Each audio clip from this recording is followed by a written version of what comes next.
me and Aaron just pulled up with the boat, and we're gonna go up this hillside and just watch over pretty much this whole bottom down here along the lake. Me and Zip were up here the other day, ran into a couple shooters, so we're not exactly sure what they're doing down here in this bottom, and we're just gonna get up on this hill and watch over it and see if we can't figure something out.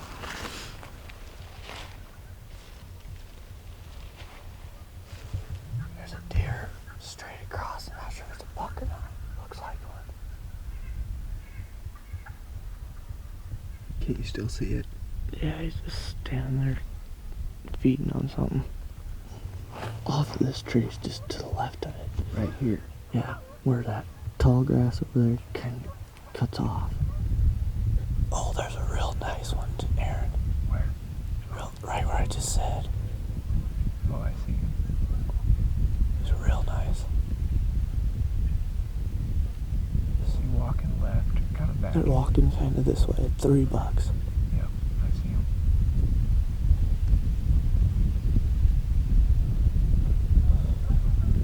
And then there's a doe out ahead of them. Which way? To the left. Is the doe kind of up on the hill to the left of that? I mean, I see one walking across right now. You see that first buck out ahead where there's a tree kind of leaning? The deer that I'm looking at's in the grass. By the And willows. it's walking kind of towards us.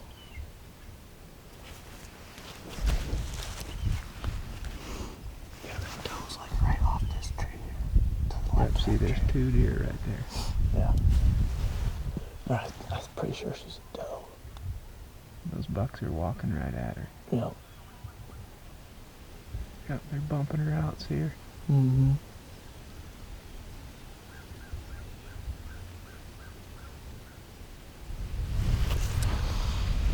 Just got up here to watch over this bottom, and we already have seen 4 bucks, 3 pretty young ones, and one good one that I'd shoot for sure. And they're over there pushing a doe around, probably 200 yards from us, so that was the goal for the morning. So maybe we can make a move, or they'll come over to us at some point. Is he looking at us? No, he's looking to the left.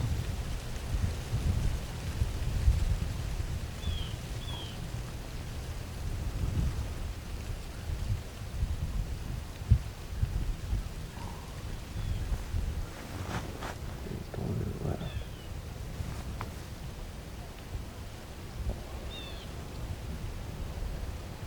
What's he doing? He's just walking very slow. Got his ears back.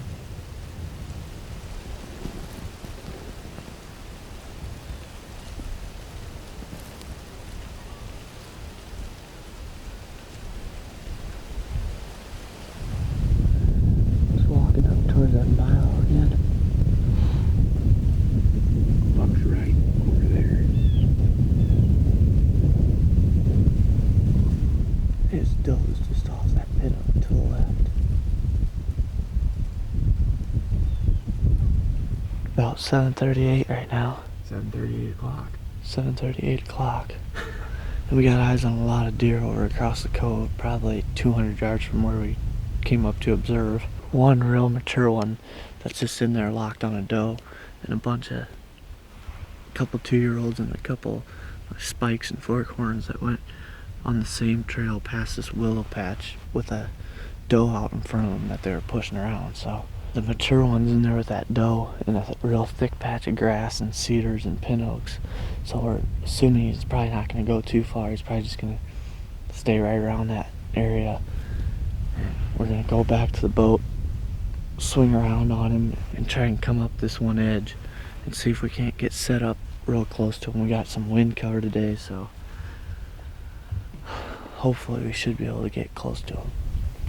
We got the decoy too, so that's another way that we can try and get him to come around to us.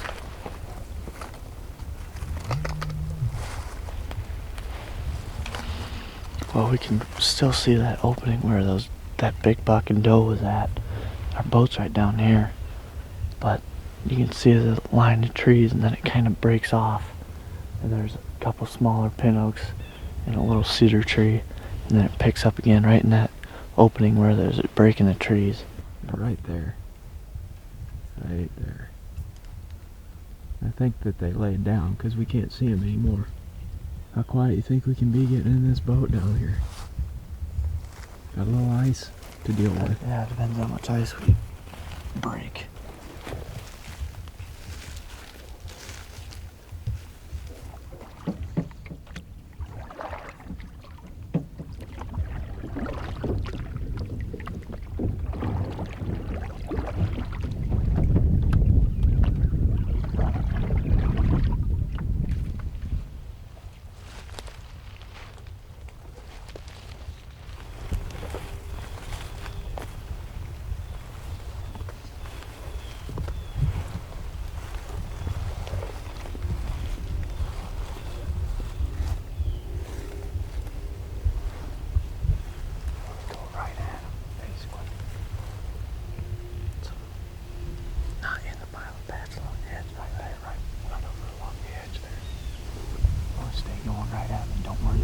Too much noise. The thing you gotta worry about is getting to a spot. Because if he pops out there and he sees us, he's gonna start coming, and then he's gonna eventually figure us out. The main thing is getting to a spot to set up.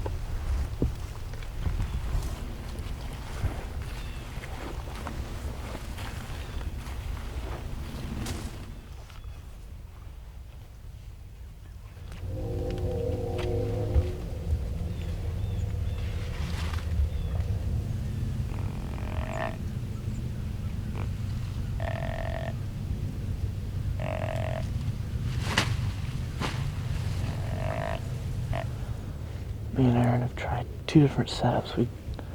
I keep running out and sticking this decoy up in the milo patch. And all you can really see is the antlers, but they're bright white. So if he were to pop out, you would probably for sure see him. But been running out, setting it up, and then making a bunch of noise, grunting and running through the milo and whatever, and then coming back and trying to set up, but we haven't been able to pull him out. The blue jays kind of quit, which makes me a little nervous. Yeah, we haven't seen him since we came to this side. It's about 11 o'clock right now, and this is the knob that big mature one was hanging out on this morning with that doe. And we worked our way up this edge, making setups and calling and whatever.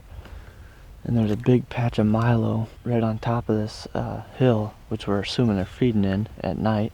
So these deer have obviously left this patch of cover right here and have moved off. So our plan is to come back where all those deer were crossing by that willow this afternoon and get set up either on the ground or in a tree right there. The wind's supposed to die down, which will be good because the wind tends to swirl quite a bit down in these bottoms. That's the plan for this evening, and hopefully them does will be working up to this milo patch and the bucks will be following or doing the same thing.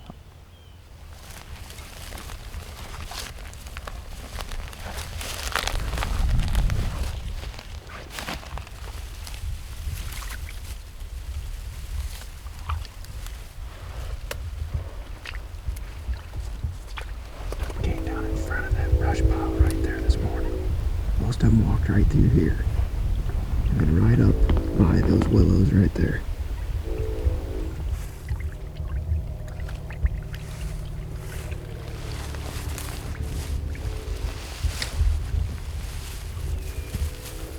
Just worked our way up this creek.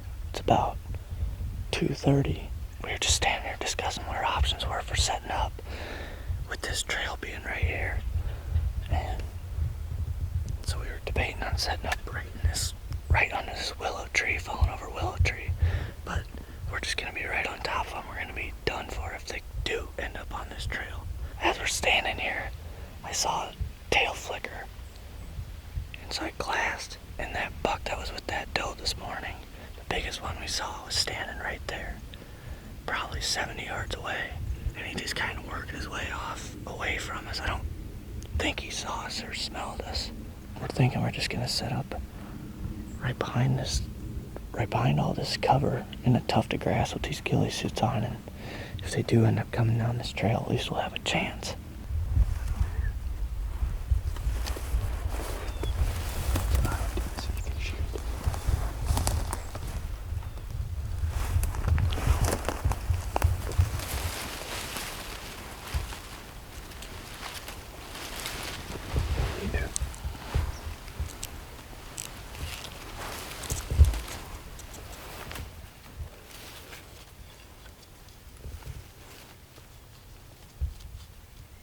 can see mine and Ted's setup this evening. We're just in these weeds. And we've got these little holes kind of dug in here. We wanted to get up against that willow that he was just talking about. Right up here about 10 yards in front of us, but there's a trail 5 yards on the other side of it. And that's just too close when you're on the ground. So now that trail is maybe 15 yards from us. And Ted's got a good lane straight in front of him. We should be right in the middle of them. The problem is the wind. Down in these bottoms, it's supposed to lay down to almost nothing before dark. So we're hoping that'll keep it down here low with us instead of swirling and kind of creating that vacuum effect, because that's what it was doing earlier today. When it was up around 9-10 miles an hour, it was coming over these trees out here in front of us and just backdrafting back up through there. You nervous? No. Are you? No. Got a big buck with a doe 100 yards from us right now. Ted just saw him. I wasn't able to film him though. We can't see much because we're basically sitting Indian style on the ground. But we'll see. Should be a good evening.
about to end illegal shooting light here.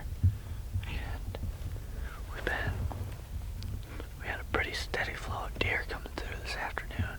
Probably 15 minutes ago, a couple bucks started sparring, probably 50 yards up in front of us. We can hear them real good, but we can't see them. They're still going right now, so definitely a spot we're gonna have to come back to. Tonight through tomorrow, it's supposed to storm really bad. We're supposed to get like 6 inches of snow, but we're hoping to put the whites on and get out and try and do some still hunting at some point tomorrow. It'd be nice to be able to come back in here, but not sure that we'll be able to. But we're gonna slide out of here now. Try not to make too much noise and spook anything, and come up with a game plan